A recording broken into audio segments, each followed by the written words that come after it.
The 11 ships burned across the horizon just before dawn, trailing smoke like dying stars, and Logan Pierce knew the war he'd left behind had finally found him. He stood barefoot on the porch of his ranch house, coffee steaming in one hand, pulse rifle already in the other. Old habits. The vessels weren't human design, too organic, grown rather than built, their hulls rippling with bioluminescent patterns that pulsed in distress. They came down hard in his southern pasture, scorching the dry grass black. Logan set down his coffee and moved. The walk across his land took 12 minutes, long enough to count the crash sites, long enough to see no secondary explosions, long enough to wonder why they'd chosen his coordinates specifically. The closest settlement was 300 kilometers away. He'd picked this place because nobody gave a damn about empty frontier worlds where broken soldiers went to disappear. The first ship had split open like a seed pod. Three figures emerged, moving with the careful grace of the badly injured. Logan raised his rifle, then stopped. They were Aetheri, all of them. Female, if the intelligence briefings he'd memorized 7 years ago still held true. Their translucent skin caught the rising sun, making them seem like they were made of colored glass. One amber, one rose, one deep violet. But something was wrong.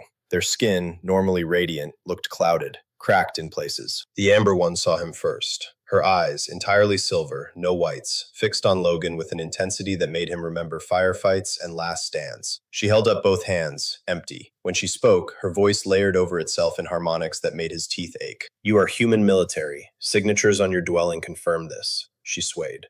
"We require sanctuary. We have nowhere else." Logan kept the rifle level. "This is neutral territory. I'm not military anymore." "We know who you were, Commander Logan Pierce." The rose-tinted Aetheri stepped forward. Pointed ears flattened against her skull. Fear response, he remembered. "We know what you did at the Threshold Gate 7. You let our medical ship pass when your orders were to destroy anything Aetheri." He had. Court-martial had followed. Dishonorable discharge. Exile to this dustball planet. The violet one collapsed. Logan lowered his rifle and ran. She was lighter than she looked, her body warm beneath his hands. Up close, he could see the hairline fractures spreading through her skin, like her whole being might shatter. The other two moved to help, but they were barely standing themselves. "How many total?" Logan asked. 11 of us survived, the Amber one said. "Our ship, the Radiant Dominion, was destroyed. These escape pods were all that remained."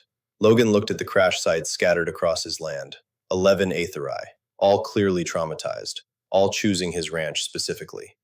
"Medical supplies in the main house. Can you walk?" They could, barely. It took an hour to gather all 11. Logan's ranch house had never felt smaller. They filled his common room, these translucent alien women with their silver eyes and their terror. Most had injuries. All of them had that same fractured quality to their skin, like they'd been through something that broke them from the inside. The amber one seemed to be their leader. Her name was Sariva, and she was striking even in her damaged state. High cheekbones, skin the color of honey held up to sunlight, hair that shifted from gold to copper depending on how the light hit it. The cracks in her skin glowed faintly at the edges. "You're widows," Logan said as he cleaned the violet one's wounds. Combat medic training, another skill he'd tried to bury. The fracturing. It happens when an Aetheri loses their bonded mate. Sariva's hair darkened to burnt umber. Yes. 11 widows, one ship, running to the ranch of a disgraced human commander. Logan threaded a dermal regenerator carefully along a crack in Violet Skin's shoulder. "Someone want to tell me what I'm really dealing with here?" The rose one, her name was Quilira, laughed bitterly. Her skin flickered between pink and gray. "They're hunting us. The Dominion Council declared us defective, liability. Our mates died serving the expansion. We refused their reassignment protocols." "Reassignment?" "Forced bonding to new mates, to produce more warriors." Sariva's voice went flat, both harmonics aligning in cold fury. "We said no. They said we had no choice. We took what ships we could and ran." Logan finished with the violet one and moved to the next. A tall Aetheri with skin like smoky quartz, nursing a broken arm. "And you came here because?" "Because you understand what it means to say no to your own side," Sariva said. "Because you saved our people once when it cost you everything. Because we are desperate, and you are our only hope." There it was, the truth that made his chest tight. He could turn them away, should turn them away. 11 alien refugees met questions, investigations, attention he'd spent 7 years avoiding. His quiet exile would end. But he'd looked into Sariva's silver eyes and seen the same thing he'd seen in his own mirror for years. The look of someone who'd lost everything and kept breathing anyway. "You can stay," Logan said, "but we need to establish some rules." The rules were simple. No contact with off-world networks. Everyone pulls their weight with ranch work. If pursuers come, they hide and let Logan handle it. Most important, they learn to defend themselves properly because he wouldn't always be there. Days became weeks. The Aetheri were quick learners. Quilira, the rose-skinned one, had a gift for the hydroponic gardens Logan had been neglecting. Within a week, the greenhouse bloomed with vegetables he didn't know his systems could grow. Drivara, the violet one who'd collapsed first, turned out to have engineering skills that got his water reclamation system running at 140% efficiency. Sariva stayed close to Logan, not obtrusively, but present, helping with fence repairs, learning to handle livestock, asking questions about earth animals she'd only seen in databases. Her skin gradually cleared, the cracks healing to faint silver lines. Her hair shifted through warm tones, amber, gold, bronze, instead of the dark colors of grief. "Your world is quiet," she said one evening as they watched the sun set from the north ridge. "Peaceful." Logan hammered another post into place. "That's why I chose it. Spent enough time in the loud." At Threshold Gate 7, Sariva handed him the next post without being asked. "You were ordered to destroy our medical vessel. 300 patients, 200 staff. You let us pass instead." "Wasn't right." Logan tested the post's stability. "Orders or not, wasn't right. It cost you your career, your honor in human eyes." "Honor's a flexible word. I sleep fine at night." Sariva's hair flickered through gold and copper, settling on something between, a color like sunset. Her eyes caught his, and for a moment, Logan felt something he'd locked away years ago stir in his chest. Then proximity alarms screamed. Logan was moving before the second pulse, rifle in hand, tactical display lighting up his forearm bracer. 3 ships dropping from orbit, military configuration. Aetheri design, but wrong, too aggressive, bristling with weapon ports that peace vessels never carried. "Get to the cellars," Logan ordered. "Now." "They're here for us," Sariva said, her skin already fracturing again at the edges. Stress response. "The Council enforcers. They won't stop. I said get to the cellars." Logan checked his rifle's charge. "I'll handle this." "Logan, there are 30 warriors on those ships, and I'm on my own ground. Move." Sariva hesitated, then touched his arm. Her hand was warm, and where her fingers rested, his skin tingled. "Don't die for us, please. We've seen enough death." Then she was gone, herding the others toward the reinforced cellars Logan had built for storm shelter. He sealed the entrance remotely and turned to face the incoming ships. They landed in formation, professional and precise. Ramps dropped. Warriors emerged. Aetheri males, their skin darker than the females, marked with combat bioluminescence that pulsed red. The leader stepped forward, tall and broad-shouldered, skin like obsidian shot through with crimson veins. "Human, I am Dreskar, Enforcement Division of the Dominion Council. You harbor defective property. Surrender them and you will be compensated for your inconvenience." Logan kept his rifle lowered but ready. "This is independent human territory. You have no jurisdiction here. We have jurisdiction over our own people. The females are council property by law of service debt. Their mates died in glory. They owe new service. They're people, not property. Your opinion is irrelevant." Dreskar gestured, and 20 warriors spread out in tactical formation. "Last chance, human. We can pay you, or we can take them and burn your dwelling for the inconvenience." Logan smiled.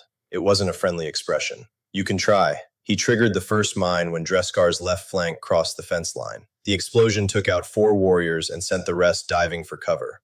Logan was already moving, using terrain he knew by heart. Second mine caught the right flank. Sniper fire from his elevated position dropped 2 more before they adjusted. But there were still 24 of them, and 1 of him. Subscribe and hit the bell. Now, back to it. The battle lasted 18 minutes. Logan used every trick he'd learned in 20 years of combat. Automated turrets he'd installed for predator control, terrain channels that created kill zones, the knowledge of exactly which rocks provided cover and which were actually demolition charges painted to look like landscape. He took down 14 warriors before they adapted. Then Dreskar caught him. One moment Logan was repositioning, the next he was on his back, the Aetheri's hand around his throat. The alien was strong, stronger than human, and fast. Logan's vision sparkled at the edges. "Admirable resistance," Dreskar said, his dual harmonic voice tight with rage. "But futile. Now you die, and we take what we came for." Logan's vision was going dark when Dreskar suddenly jerked back, gasping. A length of farming implement, some kind of aethery tool, protruded from his shoulder. Sariva stood behind him, her face terrible in its fury, her skin blazing like contained fire. "You will not touch him," she said, and her voice made windows crack. The other 10 widows emerged from the cellars, all of them armed with whatever they'd found. all of them positioned between the remaining warriors and Logan. Quilira's skin had gone blood red. We said no to your counsel. We say no to you. We will die first. Dreskar pulled the implement from his shoulder, barely seeming to notice the wound. You cannot fight. You're broken, fractured, defective. We're survivors, Dravera said, and we found something worth protecting. What happened next, Logan would remember for the rest of his life. The 11 widows linked hands. Their skin began to glow, translucent bodies becoming pure light. The fractures in their skin, the marks of their widowhood, blazed brightest of all, turning their grief into weapons. The light built and built, harmonics screaming beyond human hearing. Then it released in a pulse that sent the remaining warriors flying backward, their combat bioluminescence flickering and dying like blown fuses. The widows collapsed. The light faded. Dreskar and his surviving 9 warriors picked themselves up slowly, their skin dulled, their strength clearly sapped. This isn't over, Dreskar said, but he was retreating to his ships. The council will return. Tell the council, Sariva said, still on her knees but unbowed, that we are not alone anymore. Tell them we found a human who remembers what honor means. Tell them we will not be claimed. The ships lifted off, limping and damaged. Logan watched them until they were specks against the stars, then turned to the widows. They were helping each other stand, their translucent skin now marked with new patterns. Not fractures, but something else. Something that looked almost like silver script, flowing along their arms and faces. What was that? Logan asked. The joining of grief, Sariva said softly. She approached him, and her eyes held something new. When we chose to stand together, when we chose to fight for something instead of just running from something else. It changed us. Changed how? She took his hand. Her skin was warm, and the silver script glowed softly at the contact. We were broken because we lost our mates, fractured, but we found each other, found you, found a reason to be more than our grief. We're still widows, but we're also whole, or we will be. The other 10 gathered around. They looked different now, still clearly bearing the marks of loss, but stronger for it, like scars that had healed properly instead of wounds that had simply closed. You came back, Logan said to Sariva. I told you to hide. You were dying for us. Her hair shifted through gold and copper and something richer, bronze catching firelight. Did you think we would hide while you gave your life? I thought I was protecting you, and we thought we were protecting you. She smiled, and it transformed her face. Perhaps we protect each other now, if you'll have us. Logan looked at the 11 alien women who'd crashed into his solitude and turned his quiet exile into something else entirely, who'd stood with him against their own people, who'd changed something fundamental in themselves to fight by his side. Rules still apply, he said gruffly. Everyone pulls their weight, no exceptions. Quilira laughed. Her skin had settled into a warm rose that reminded Logan of Earth sunrises he'd thought he'd forgotten how to appreciate. We would expect nothing less. The next weeks brought new challenges. The Aetherai Council didn't return immediately, but Logan knew they would eventually. He used the time to fortify, to train, to prepare. The widows learned human combat techniques while teaching him the basics of their light pulse defense. His ranch became something between a fortress and a community. Sariva spent more time at his side than away. They worked together repairing damage from the battle, expanding the cellars, installing better sensors. She learned to coffee the way he liked it, black, strong enough to strip paint. He learned which crops needed which spectrum of light in the greenhouse. Small intimacies that added up to something neither of them named, but both felt growing. One night, 3 months after their arrival, Logan found Sariva on the porch watching the stars. Her skin glowed softly in the darkness, the silver script on her arms tracing patterns he was starting to recognize. Can't sleep? He asked. I was thinking about my mate, she said quietly. Tharkon. He died at the Nexus Outpost Gamma, defending an evacuation. I thought I would carry that grief forever like a weight that would crush me. Logan sat beside her. You still carry it. I do. She looked at him, silver eyes reflecting starlight. But it doesn't crush me anymore. Somewhere between crashing into your pasture and learning to defend this place, the weight shifted, became part of my foundation instead of my burden. The others feel the same? We talk about our mates, remember them, honor them. Sariva's hair shifted to deep gold. But we also live. We're learning to live again. Because of you. I didn't do anything except say yes to refugees. You did everything. She took his hand, and the warmth of her skin sent electricity up his arm. You gave us choice, safety, a place to become ourselves again. You protected us when you could have turned us away. Logan looked at their joined hands, human and Aetherai, scarred and translucent, 2 survivors who'd found each other by accident or fate or desperate chance. What happens when the council comes back? Because they will. Then we fight. Sariva's grip tightened. Together, all of us. And maybe we lose. but we'll lose free, not claimed. That's a hell of a thing to fight for. You taught us that. At Threshold Gate 7, when you chose right over orders. When you let our medical ship pass and lost everything. Her eyes held his. We're choosing the same thing now, whatever the cost. The Council ships returned on a morning 6 months after the Widow's arrival. But this time, they came differently. Not enforcers, but a single diplomatic vessel. It landed at a respectful distance, and the ambassador who emerged was female, an elder Aetheri with skin like starlight, bearing no weapons. Her name was Elvira, and she was a counselor. I come to negotiate, she said simply. The enforcers reported unexpected resistance. The Council wishes to understand the situation before committing further resources. Logan stood with the 11 widows behind him, all of them armed but not threatening. The situation is simple. These women chose freedom. I'm helping them keep it. At great cost to yourself. Elvira's ancient eyes studied him. You are now marked as harboring defectors. No human colony will accept you. Your exile becomes permanent. Wasn't planning to leave anyway. And you, Elvira turned to the widows, you understand what you've rejected? New bonding means new purpose. Children, continuation of your bloodlines. You throw all of this away for what? A human's isolated ranch on a forgotten world? Sariva stepped forward. We throw away being property. We claim the right to choose our own paths, to heal in our own time, to honor our mates by living as they would have wanted, free. The Council cannot simply ignore defection.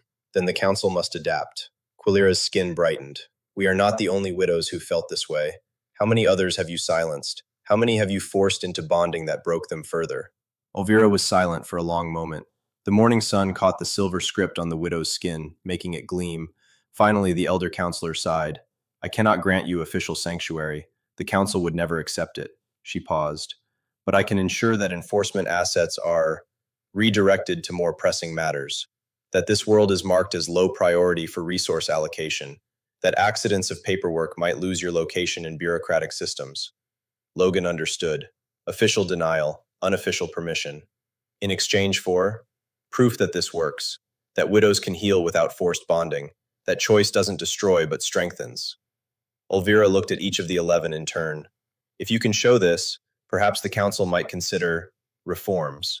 We'll show you, Sariva said, and her voice carried the weight of absolute conviction. The diplomat left, the widows remained, and life on Logan Pierce's ranch continued, but transformed. What had been exile became chosen isolation. What had been running became standing ground. 11 alien women who'd crashed into his solitude had remade both themselves and him into something neither had expected, a family forged by choice and defended by will. The silver script on their skin grew more elaborate with each passing month, telling stories of loss transformed into strength, grief alchemized into purpose. And though Logan never fully understood the Aetheri language written on their bodies, he recognized one symbol that appeared on each of them, always over the heart. When he asked Sariva what it meant, she smiled and touched the mark on her chest, then placed her hand over his heart.